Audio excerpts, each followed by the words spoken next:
Good afternoon. I'm Ed Bechtel from Bechtel's Pharmacy. We're here today at the Slatington Public Library where PharmD candidate Alyssa Asdourian will talk about breaking the habit. Alyssa. Okay, thank you. So my name is Alyssa, and I am a last year pharmacy student at the Philadelphia College of Pharmacy, and I'm going to be talking to you guys today about tips for quitting smoking.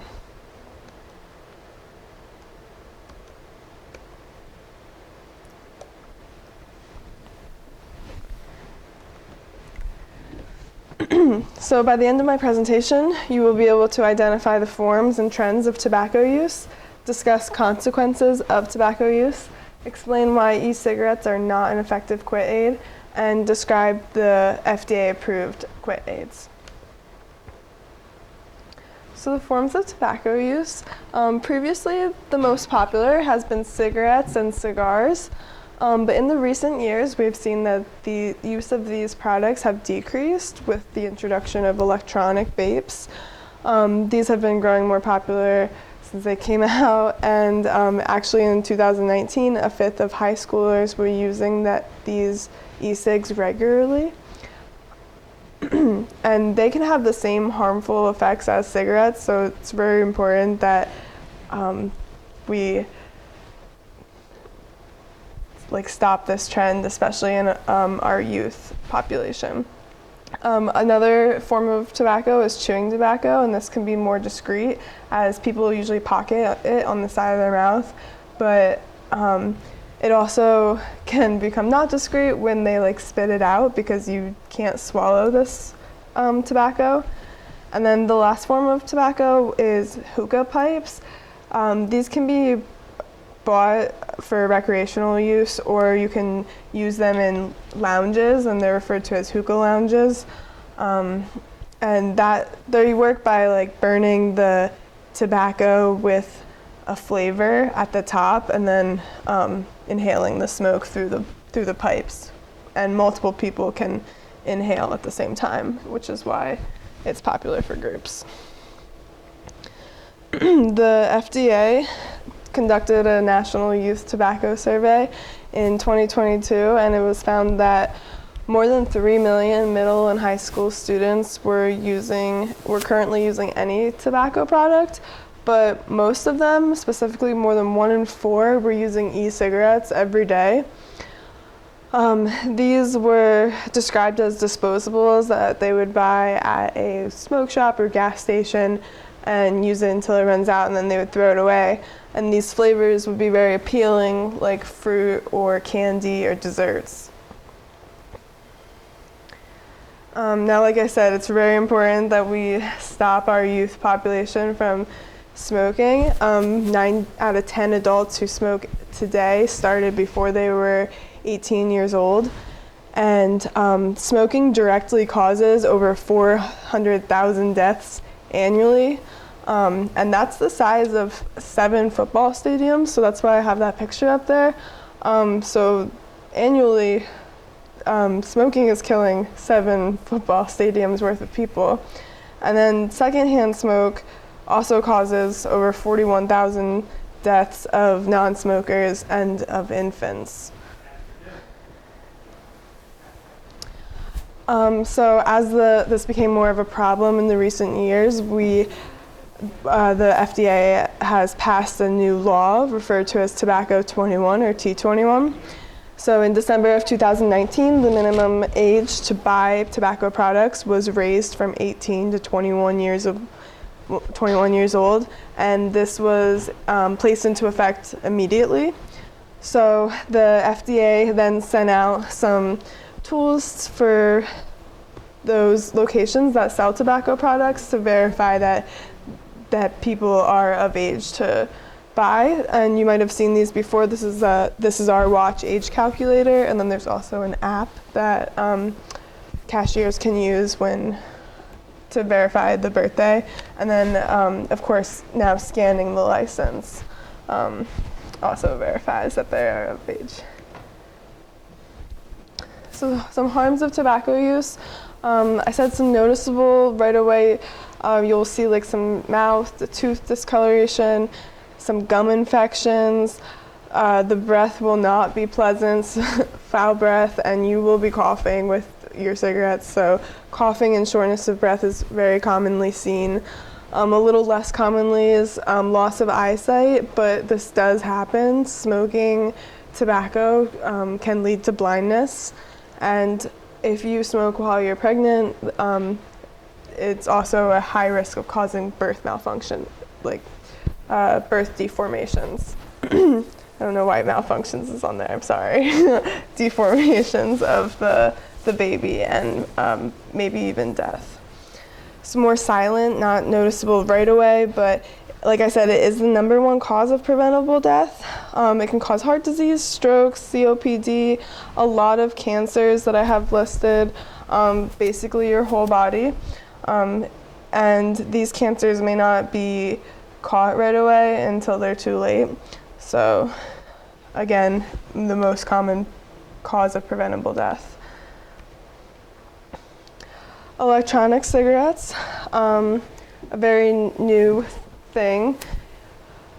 They're still being investigated, and when they first came out, they were kind of marketed as quit smoking and use a vape instead, but that is not recommended due to many health concerns. There is a higher nicotine concentration in these vapors, so it's a higher risk of nicotine addiction and toxicity.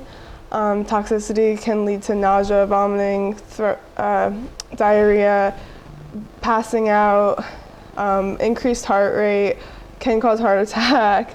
So a lot of risks associated with the amount of nicotine that are in these vapors. Vitamin E acetate is also found, and it's used to thicken the vapor, but this contributes to e-cig associated lung injury, which is can be referred to as popcorn lung too. Again, shortness of breath, coughing, and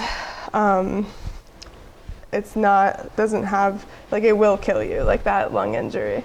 It does not have a long period of time where you can live. But good news are there are products where you can approve to help you quit. There's some you can get over the counter, so you can walk into almost any pharmacy and ask for these products. These products do contain nicotine, so they will give you a dose of nicotine every day to wean you off of nicotine and help you quit. So you'll pick a quit date, and then you can use the lozenges, the gum, or the patch. So the lozenges and the gum are dose dependent on the timing of the first cigarette. So if you have your first cigarette as soon as you wake up in the morning, you're probably going to start at the higher dose and work your way down. If you have your cigarette a little bit later, you might just be on a one-step until you can wean yourself off of cigarettes completely. The patch is a little different. It depends on how many packs per day you're smoking. This will be worn for 24 hours and can give you a continuous nicotine supply. Some people don't like to wear it for 24 hours though, so it can be worn for about 16, and you can take it off at night. There are some side effects vivid dreams, sometimes nightmares, and then insomnia. So patients might not like to wear the patch the whole day. These are prescription only, but some other products include the nicotine inhaler and the nasal spray. These also contain nicotine to help wean you off of it. So the nicotine inhaler, this gives you that the hand-to-mouth fixation. So that satisfies that. You can use 6 to 16 carts daily for 12 weeks, and then you have to start tapering it. You cannot use this longer than 6 months. The nasal spray is 1 to 2 sprays in each nostril, and you can use that 5 per hour or 40 a day. These products are less common and are not to be used in asthma or COPD. Okay, and then there are our oral products. These are started 1 week before the quit date, and they are not to be used if anyone has a history of seizures. Bupropion, also known as Zyban, is our first one. This one reduces cravings and the withdrawal symptoms. It's also known as Wellbutrin when it's treated for mood disorders, so some people might have heard of this before. It does have some side effects though. It can cause serious mood changes like aggression or depression, weight loss, insomnia, dry mouth, and tremors. So this would be good if the patient has like depression or some type of mood disorder. The prescriber might lean towards bupropion. Chantix, some of you might have seen commercials for. That's has become pretty popular when they first released it. It stimulates the nicotine receptors, so it actually stops nicotine from binding. You're supposed to use it for 12 weeks to relieve the withdrawal symptoms and reduce the cravings, but some people won't stop. Some people, if they can't stop right away, like on that quit date, they can just reduce the amount of cigarettes they smoke and then still just using it for 12 weeks though, and reducing the amount of cigarettes each week. So this one you can still smoke, and I think that's where patients, but it works so well where they don't want to smoke, so sometimes they'll stop before the 12 weeks. It's important that you continue it for 12 weeks so that you don't get that rebound craving. The way it also works is inhibiting the surges of dopamine that comes along with smoking, and this can again cause serious mood changes. Nausea, about 30% of people experience this. You can decrease that by taking it with food and a full glass of water. Insomnia, abnormal dreams, and headache. So here I have some treatment considerations. If a patient is concerned about weight gain, you are going to want to lean towards using the gum, the lozenge, or bupropion because these all delay weight gain.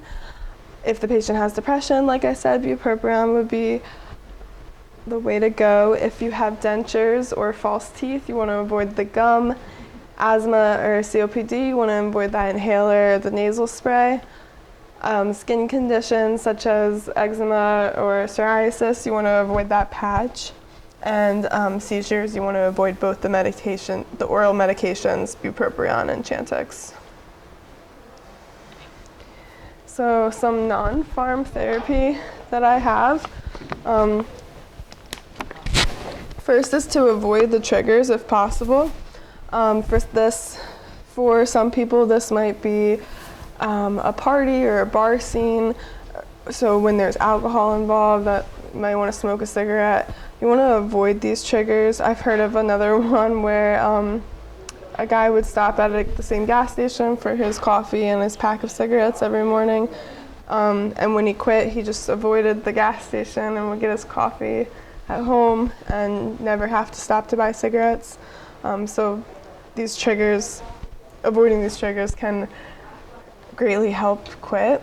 It only takes 5 days to really beat the physical addiction. So after you can last 5 days, if you can just stay away from it, it's really mental from there. And there are counseling available. There's a 24-hour quit line that you can call, and there's certified and trained people ready to talk about quitting and helping you reach that goal. Also telling your friends and family about your plan to quit and having them help you stay away from cigarettes would also greatly help. So I have a little question at the end, just to make sure you guys are listening. Which of the following is not an effective quit aid? Does anyone know the answer?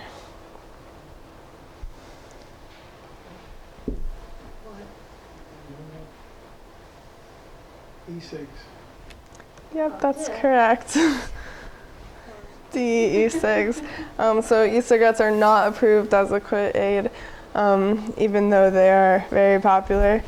This is part of the problem of stopping smoking completely.